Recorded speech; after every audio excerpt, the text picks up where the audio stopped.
So have you ever thought, man, I wish Dragon's Dogma 2 had more enemy variety? Well, guess what? It does now.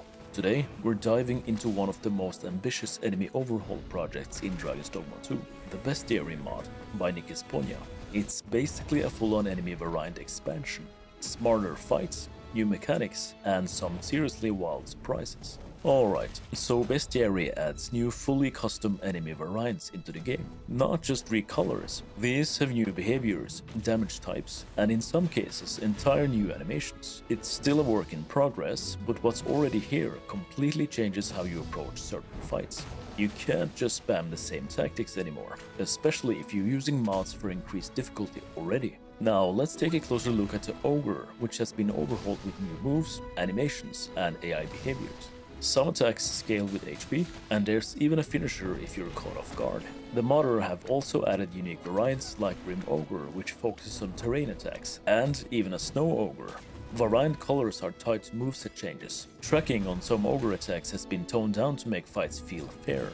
Suggestions were made to let some attacks miss intentionally to avoid overwhelming non-thief classes. Grim Ogre's Boulder Throw was removed due to awkward animation. A new Sizen-based slam was added, but had bugs. Those have now been fixed, including removing the unconscious status effect. The AI has also been adjusted to prevent excessive roaring or passive behavior. Several animation bugs and stagger issues have also been addressed. Another cool addition here are the Hellhounds from the first game, using wolf models with fire attacks. They got increased resistances for endgame balance, and visual tweaks are ongoing. The bark-based casting animation is harder to see, but works well. As of now, the following enemies and variants are fully implemented. We have Ogre, Grim Ogre, Snow Ogre, which is a variant, Cyclops, Tempered Cyclops, which is a fire-based Cyclops variant, Phantom, Phantasm, Hellhounds, and Giant Saurian, which is a boss version of the Saurian enemy. Alright, let's take a closer look at some of these new bosses and how they are changed here. Let's start with the Tempered Cyclops. This fire-infused version can summon fire from the earth and wield it to throw fireballs at the player. Their basic attacks have also been tweaked, and this version is now a much harder challenge thanks to its increased aggressiveness and fire-infused attacks. Next up is the Snow Ogre, or Frost Ogre, depending on what people end up calling it. It's an endgame variant, and it throws ice projectiles that freezes you, does a big ice slam AoE, and has a jump attack that's very hard to avoid if you're not sprinting at the exact right time. There has been a lot of back and forth in the Discord about tuning its damage, speed, and knockdowns. One of the big suggestions was to reduce damage slightly or tweak the Serac projectile spread, which was melting pawns way too fast. But honestly, when you get used to fighting it, it's one of the most fun encounters in the game, especially if you're a fighter or a thief. Then there's the Giant Saurian. It's kind of a love letter to Dragon's Dogma 1. Imagine the classic lizard enemy, but huge, with custom logic that makes it feel like an actual boss. You can't climb it like a big monster, but after cutting the tail, it becomes vulnerable to grabs and finishers. Until then, it's pure chaos. Nick had to disable a bunch of vanilla behaviors to get it to work, including tail despawning, idle states, and even enemy logic that made it clip like crazy. It's custom coded, has a boss HP bar, and is honestly one of the most technically impressive variants in the whole mod.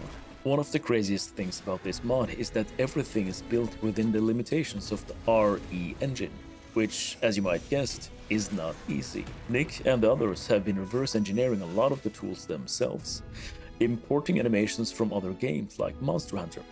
Not really possible yet, so every move, every behavior is custom, tweaked, or creatively reused from the base game. There's also a ton of thought going to things like elemental weaknesses, pawn dialogue compatibility, and spawn logic. For example, he scrapped random spawning for now so that enemies appear in more lore-appropriate places. The core enemy variants are basically done, so the focus now is on refining their movesets and balancing. Once that's stable, he's planning to integrate them more naturally into the world through another mod called Worm Hunt, which will be a more curated encounter system. There's even talk about adding new loot tiers with the gear progression overhaul, so that stronger monsters drop better materials, which is a game changer for long-term playthroughs. As for future plans, he doesn't want to reveal everything just yet, but at the very least, the released version should include a new Chimera, Gore Chimera, Griffin, which is a variant based on the DDO version, Medusa, which will spawn in several locations, and Sphinx, which will be seen in new areas as well. A Drake that will be reworked into a melee and breath only enemy. And last but not least, a Worm spellcaster variant of the Drake. Also, there's going to be a surprise if you trigger the Dragon's Blade cutscene, but I'll let you guys find that out for yourselves. So yeah, if you're looking to spice up your next New Game Plus run, Bestiary is worth checking out. Links to the mod, the Discord, and the devs tools are down below. Big shout out to Nick and the modding community for making Dragon's Dogma 2 into something even better. I hope you guys enjoyed this overhaul, and I'll see you in the next one.